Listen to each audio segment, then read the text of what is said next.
Livro de Marcos do Novo Testamento. Quem era Marcos? A mãe de Marcos, Maria, nascida aparentemente numa família rica, era uma figura importante na igreja de Jerusalém. Pedro o chama de filho, sugerindo que ele tenha conduzido Marcos ao Senhor. Marcos viajou para Antioquia com Paulo e seu primo Barnabé, acompanhando-os na primeira viagem missionária. João era o seu nome hebreu, Marcos o latino. Por alguma razão, ele não terminou a viagem, mas voltou mais cedo para casa. Paulo não quis levá-lo em sua companhia na segunda viagem missionária por causa da sua deserção, e Barnabé seguiu então com ele para Chipre. Marcos, porém, evidentemente, demonstrou ser útil e ajudou Paulo durante o tempo em que ele esteve na prisão domiciliar em Roma.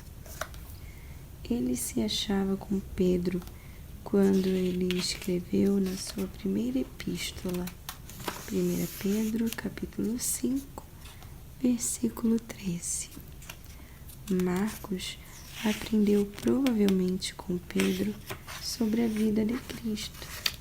Durante a segunda prisão de Paulo em Roma, ele pediu a visita de Marcos, mostrando assim que um fracasso nem sempre impede a utilidade da pessoa para sempre.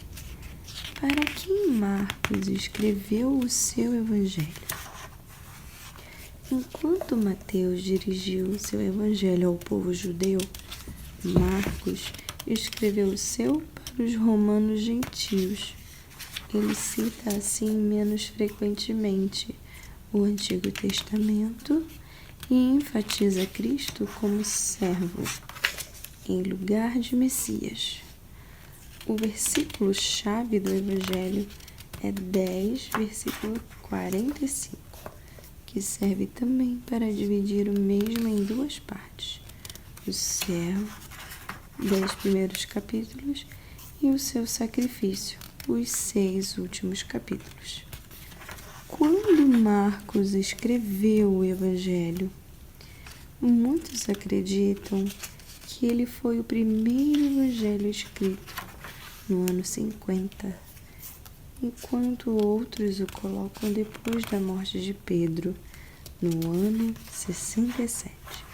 De qualquer modo, ele foi escrito antes da destruição de Jerusalém, em 70, porque esse evento é profetizado como futuro em capítulo 13, versículo 2.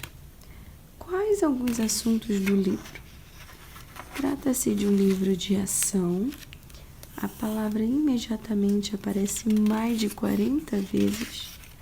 Você poderia ler praticamente qualquer ponto nos 10 primeiros capítulos e ver Cristo, o servo, agindo a favor do povo.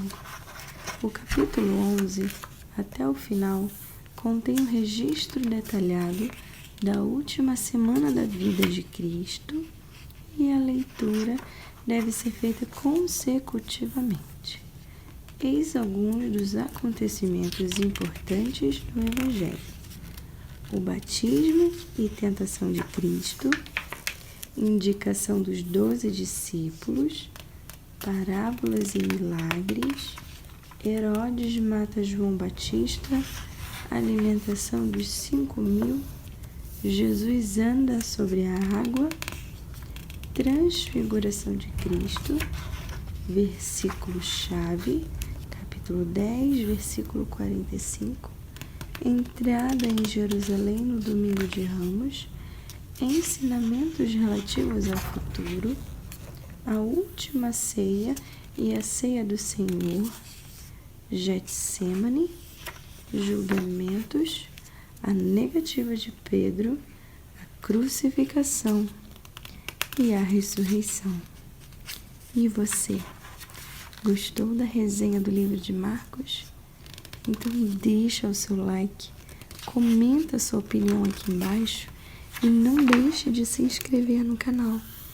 Ativa o sininho para você receber a notificação do YouTube quando sair o próximo livro do Novo Testamento. Sabe qual é? É isso mesmo, Lucas. Um beijo para você, riqueza, e até o próximo vídeo.